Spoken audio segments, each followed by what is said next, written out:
Mikhailo Mudryk gets caught at the boxing match and Enzo Maresca has his say. People are having a meltdown. Enzo Maresca is very realistic about it. Enzo Fernandez finally speaks out about why he believes everything has changed and he's very grateful. Maresca talks out about it as well. We get an update on Lavia's injury. We get an update on why Joao didn't come onto the pitch. And the reality is, Enzo, you're actually waffling for once. And finally, Enzo Maresca talks about Fulham versus Chelsea, the match preview for Chelsea versus Fulham at Stamford Bridge. Fulham are undefeated in London derbies for a whole year of 2024. Last time they lost a game was against us when Mauricio Pochettino was in charge.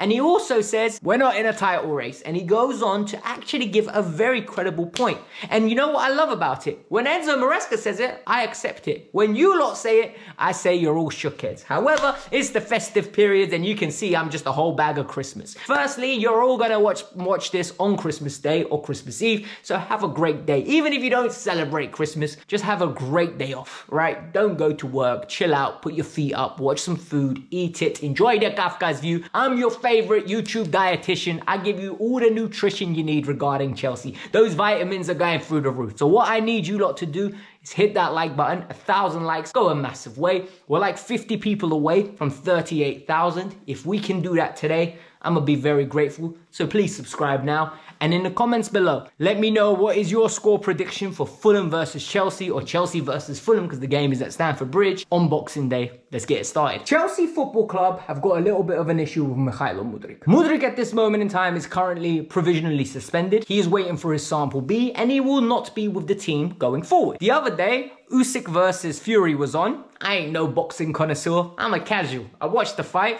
Before the fight, you see a little video. Yo, that's Mudryk. I go onto social media, meltdown. What's he doing over there? How dare he be at an event? He's under provisional suspension. He should be keeping a low profile. And people made a big deal about it. Maresca got asked about it. And he said, look, he needs to disconnect. The reality is, he needs to go, relax, disconnect from this situation and understand that we're here supporting him, but he can't be too hard on himself in the sense that we don't know what's going to happen with Sample B. Personally, I think this is the best thing for him. Look, a lot of people want him to go into a room, close the door, absolutely wrap himself up in a blanket and just cry. Look, mistakes most probably happen. Nobody is more bummed out about this situation than Mikhailo Mudryk. He's a footballer. First and foremost, he wants to play football. Secondly, this is embarrassing for him. And thirdly, he's in his free time at the moment. He's genuinely suspended, fully paid. He's going to watch his countrymen have a fight. Personally, can we just let this go? We need to be so less reactive, you know what I mean? He most probably even tried to have a secret trip. Genuinely, I think Mikhailo Mudryk most probably took that trip thinking, no way is he gonna get caught on camera. He ain't the center of attention and he accidentally got caught. So it is what it is. What I love is when people come across and they have a situation where they get knocked down, they come back and they start fighting. And what I love about it is Enzo Fernandez has come out and given us an interview where he speaks about his, I'm going to call it resurgence. Because Enzo Fernandez said, look, after the Copa America, I had 2 weeks off, came back and the season started straight away. He struggled physically and tactically. But he wants to thank his teammates and his coaches for the support that they've given him because now he's caught up. And he also said Maresca's been very influential on him in the way that they've developed from a tactical standpoint. Enzo was told this in the press conference and guess what Enzo Maresca said? He said, look, his leadership is developing, he's learning the role and he's doing very well. He's always been doing well, but now he's doing even better. And for me, this is how we need to play it. Enzo, you haven't achieved nothing yet. We need to go put some armpits in the air, them ones with a little trophy with the Conference League this year, as well as the FA Cup, or maybe the Club World Cup. And then we can start chatting about Enzo's had a tremendous season. At the moment, it's been good performances here and there, 6 of them. And yeah, for me, we just need to be a little bit more measured, a little bit more balanced. And I like how this team is developing. Chelsea versus Fulham is going to be a tough game. And what we don't need is more players injured. Luckily, we don't have more players injured. However, Reece James is back in training. We know that. And Romero Lavia, somebody that could have been back for the Everton game, isn't back for this game either. Look, the turnaround from the Everton game to this game is 4 days, so I didn't expect him to be back, but he's in full training. It's about getting his conditioning right and making sure that his hamstrings are absolutely ready to go. The problem here is though, people have now started a narrative. He can't play more than 2 games in a month. And the fact that it's true hurts because this is a top tier player. This is a player that we appreciate and this is a player that we all really like, right? However, I need you more than 2 games a month, man. We need to find a way to keep him fit, because the same thing goes for Reece James, the same thing goes for Wesley Fofana, and the same thing goes for Romero Lavia. We are better with them in the side. With Wesley Fofana, we saw him for 4 months. We saw him from August till December consistently playing football, and that was great. Reece James and Lavia, in and out, in and out, in and out. It's frustrating. We need to fix them, and once they are fixed, we will be a better team for it, my personal opinion. Then the question that we all wanted to know the answer for. Because the reality is, Joao Felix didn't make it onto the pitch. Cole Palmer played the 90 minutes, and Saraya came out with the jackpot question. You know Saraya's questions? Wow, absolutely brilliant. Like, she asked the questions the streets want to know. She asked the question the guy with the Santa Claus hat and the PJs wants to know. She asked the question, why was Joao Felix not on the pitch? Not in those words, but indirectly. And he said, look, Cole Palmer was getting man-marked. However, he was doing well. He needs to learn how to be there. He was creating chances and he had opportunities to score. Joao Felix one day will be utilized in the pockets with Cole and without Cole. And he said that spiel that he tends to say. What I'm going to say is, Enzo, I like what you say, don't like what you do. Because the reality is, we all know Cole ain't getting dropped. And I agree with you, broski. Cole Palmer should not be getting dropped. He is our best player. And with Cole Palmer on the pitch, you always have that moment. Этот один момент. One little moment, yeah? Where if he gets the chance, he can do something special. However, Mr. Jadon Sancho hasn't earned that level of reputation, in my opinion. Jadon Sancho should have got taken off. You should have put Joao on when you put on Noni Madueke and Christo Nkunku. Because, in my opinion, Joao Felix could have had a better game, could have had a better impact. He's got more ingenuity, a little bit more direct. But I get it. He didn't want the... With directness from Joao, leads to turnover. Jadon retains the ball, and you have a little bit more control, and then you're going to have to expect whether you're going to open it up or not. I get it. And I understand where you're coming from. You don't want to lose games. You have that mentality. If we're not going to win, we better not lose. And I fully respect it. However, I do think we need to be a little bit more brave in those situations. But listen, you've got us in a position where I can't complain. So I'm going to respect it. I'm going to let you do you. We're second in the league, and there's a lot of respect there. Maresca also was asked about Liverpool and our title hopes. And he said, look, we are not in a title race. I'm not just saying this. I genuinely believe this. He said, hopefully, soon we will be in one. However, we've got a lot of development to go. Then he went on and gave Liverpool a lot of praise, put a little bit of pressure on Liverpool, but he made it a great point. He said, look, last year we had a cup final. I wasn't the manager. And if you look at that cup final, look how many of those players have played in finals. And look at how many of our players have played in finals. And it's not many.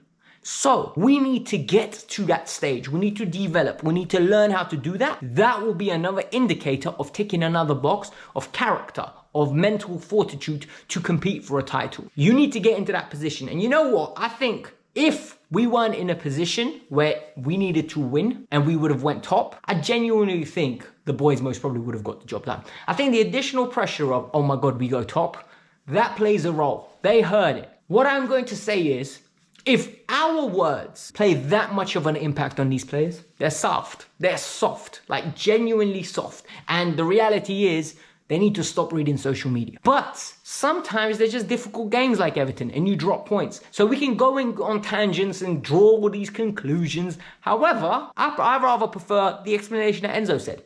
Their team's more experienced than ours. They've got a little bit more know-how. We will get there. And I like this attitude, not this, we are not good enough. No, we're just gaining the experience. And hopefully, we will be there soon. We will be there. I love it. Now for the quick preview for Chelsea versus Fulham. We need to win this game. And the reason I say we need to win this game is good teams, you drop points, you come back on the horse, you go and win back the next 2 back-to-back. We got Fulham at home, Ipswich away. What a good Christmas run will be is if we go and we beat Fulham away, Fulham at home, Ipswich away, and then what's it called, Crystal Palace away. That will be tremendous. 9 points, everything happy days, all rosy, everyone's smiling. However, this game ain't going to be no easy game. Fulham are a very good side. I really like Fulham. I think Fulham are compact. I think Fulham are dynamic. I think they are athletic. And I think they're a very good creative side. They've got a very good striker in Raul Jimenez. They have got Adama Traore. They have got Iwobi and ESR who can create something from nothing on an individual basis. They've got Pereira. They've also got a very good defense. I really like Kenny Tete. I also like Robertson at the back. They're just an all-round good team. I think Leno isn't the best with his feet. We need to give him the ball as much as possible. He will make a mistake. His kicking is shocking at times. It is worse than Sanchez's. So that's one aspect. The other aspect is it's a home game after Christmas. We need to be out there, we need to be ready, and we need to make a statement. Look, we dropped points against Everton. We didn't play the best. We got away with a good draw in my opinion. I don't think the second half was good. Time to come out with some character. Hopefully, there's some rotation. And when I say rotation, I don't mean a lot of rotation. I mean, Sanchez starts in goal for me. Sanchez has more than earned that. Cuckoo comes back in. You have a back two of Tosin and Colwell. Keep that consistent. It's working. Tosin had his best game the other day. Right back, Malo, you are back at that right back position. I need you to play well. Furthermore, midfield two, Enzo and Caicedo. That's all we have. I don't trust Cassidy at the moment. Carney, I'm sorry. You're not getting a look in. Drewsbury Hall, let's be serious. Number 10, Palmer. Right wing, I'm going with Noni purely based on the fact that at this moment in time, Neto can't play so many games back to back. It will be Noni. On the left-hand side, I'm going with Joao. I understand a lot of people are going to say, Alex, what are you talking about? You need to go with Sancho. There's a little bit more ball retention. No, I'm going with Joao. I need some ingenuity. This game against teams like Fulham that are going to be very playing on the counter-attack, you need to have the X factor. You need to disrupt them. Up top, Nico starts. Sorry, Nkunku, you're not starting. Every time Nkunku has been getting a chance, I have not been impressed. I'm not even going to lie to you. I don't know whether we're going to win or lose. I'm hoping we win 3-1, 3-2. However, if we draw, I won't be shocked. If we lose, I won't be shocked because Fulham is a good team. I have a lot of respect for Fulham. I really like Marco Silva, but it is what it is. However, if you lot like a little bit more of positivity and you haven't seen this video yet, I've got the exclusive news that has recently dropped regarding how Igbali was the reason we got Enzo Maresca and Todd Bowley gets dunked on. So you can check that out. Or if you want to see Gary Neville crawling back and being a little bit embarrassed and shameless, talking about Chelsea and how he wants to apologize, you can check it out over here. Hit the like button, subscribe to the channel. Hope you lot all enjoyed the video. Peace out, I'm out.